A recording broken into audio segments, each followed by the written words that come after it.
Ayan siya guys, oh. Sobrang lakas ng leak. Yan, so makikita nyo, mabaha talaga.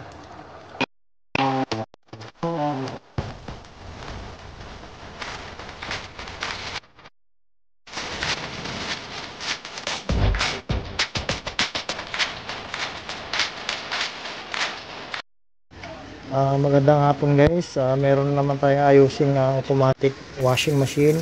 Sharp ang tatak nito guys.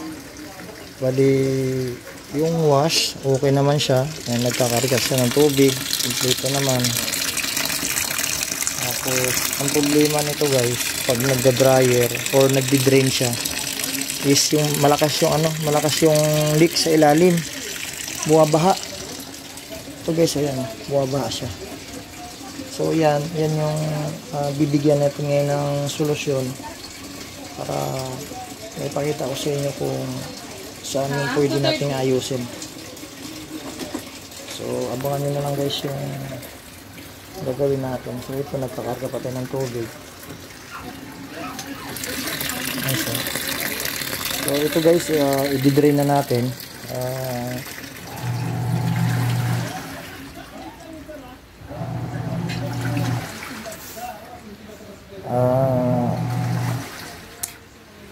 Ito guys, i-drain na natin. So ito wash okay naman siya. Yan. Kikita niyo okay, walang problema guys. Pero pag nag-dryer lang talaga siya, lumalabas yung leak. Pag nag-wash, wala naman siyang leak guys. So wala kang makikitang leak. So ito, mapakita ko sa inyo yung pinakasira.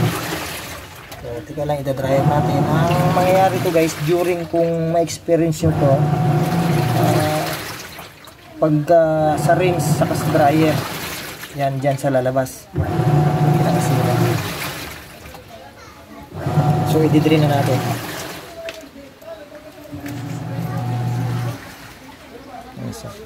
So yan ako muna, i-pause. Try natin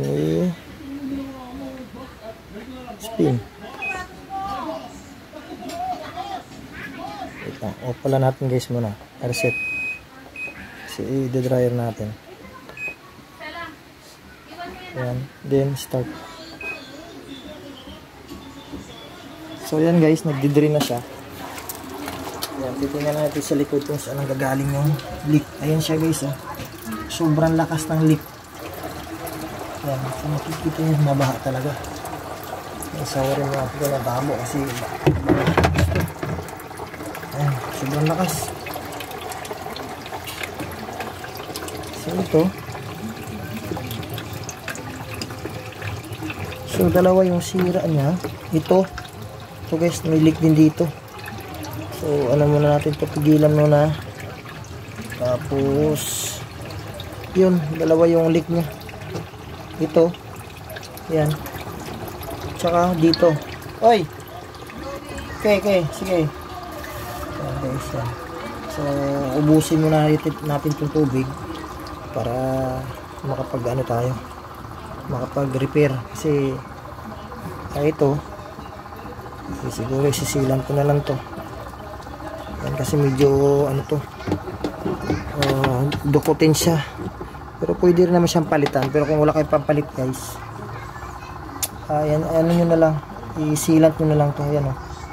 So ang gagawin nyo, i-dryer nyo lang, then hanapin nyo lang yung leak. Yan siya.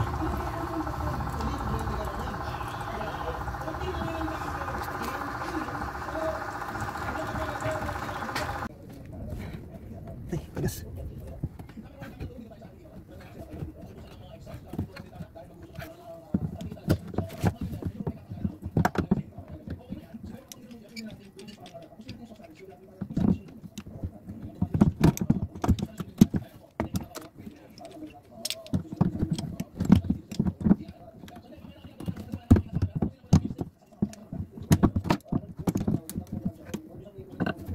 Yan, so naikot na natin guys. Yan, medyo makunat kasi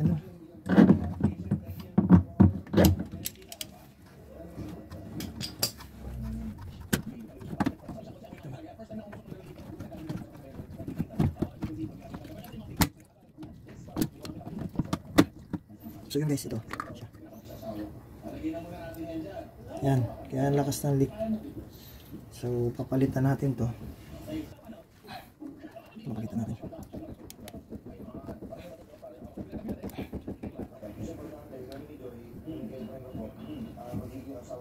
So okay na siya.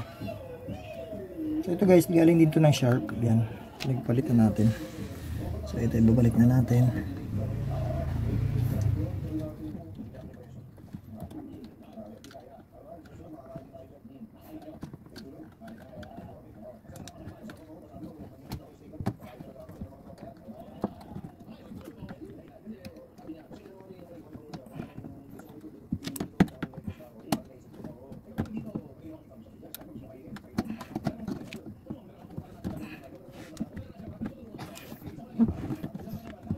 Oh shit.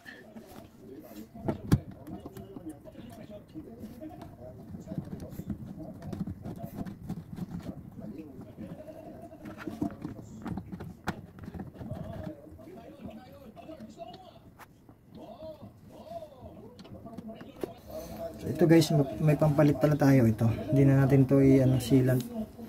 So nasa inyo lang guys kung papalitan nyo or kung mayroon kayong extra.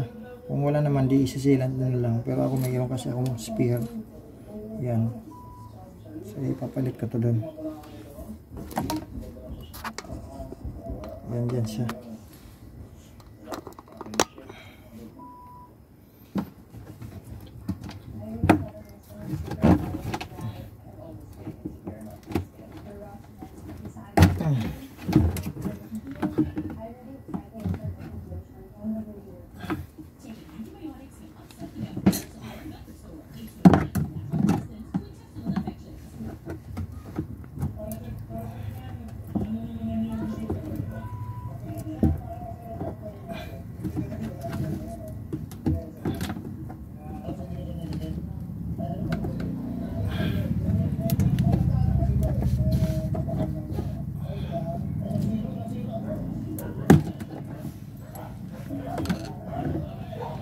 So tanggal na guys. Ito yung niya. Yan kinain ng daga. Yan yan ang laki.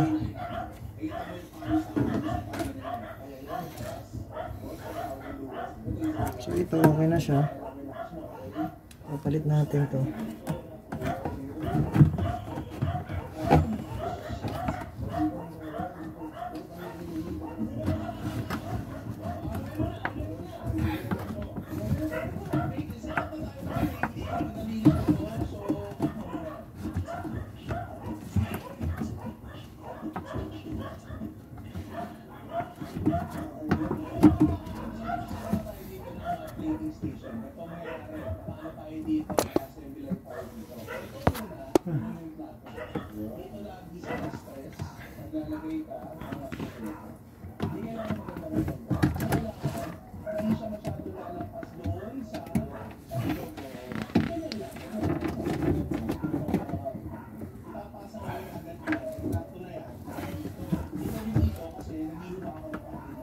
Yun. So okay na guys, yan napalitan na natin.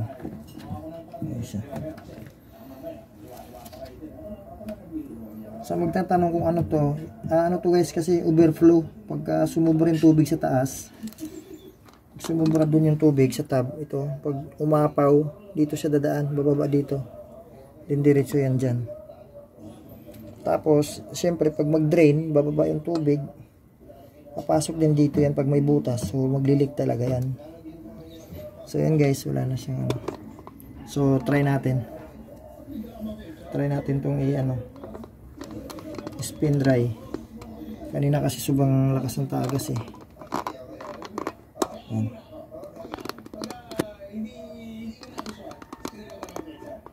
Para makita nyo na actual talaga na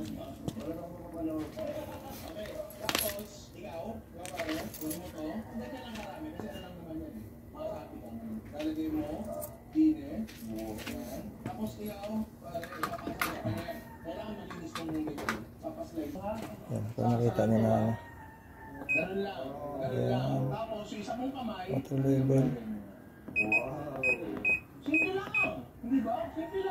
Stop.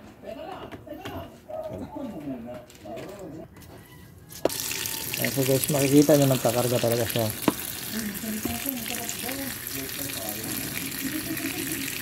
Ayan, kahit kunti lang mailagay natin, tapos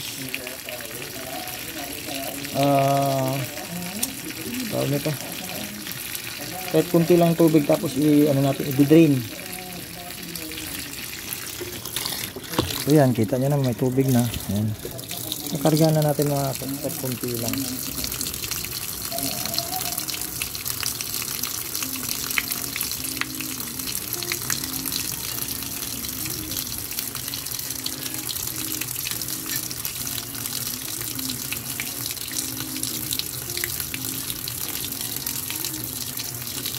So ayan guys, may laman na siya. So i-stop na natin yung tubig. Ayan, sarado na natin. Tapos i-dryer na. Spin. 3 minutes, then start. So kanina guys, sobrang lakas ng tagas. So ito, abangan natin kung may tagas pa siya. Ayan. So ayan guys, humila na ng tubig. Ayan, humila na ng tubig. So humila na siya, nagdi-drain na siya. Yun nandito. So makikita natin na wala na talaga siyang tagas. Ayan. Ayan guys. Ito yung tubig oh. Ayan, nadaan. Kita ba? Ayan, tubig yan oh. Kanina, malakas dito yung tagas. So, ito yung possible na mag-leak sana kung may butas to. So, okay na siya. Then dito, okay na rin kasi napalitan na rin natin ng ng drain valve or tinatawag na rubber drain. Same lang naman sila. So, yan, abangan natin mag-dryer. So, yan guys, nag-dryer na siya.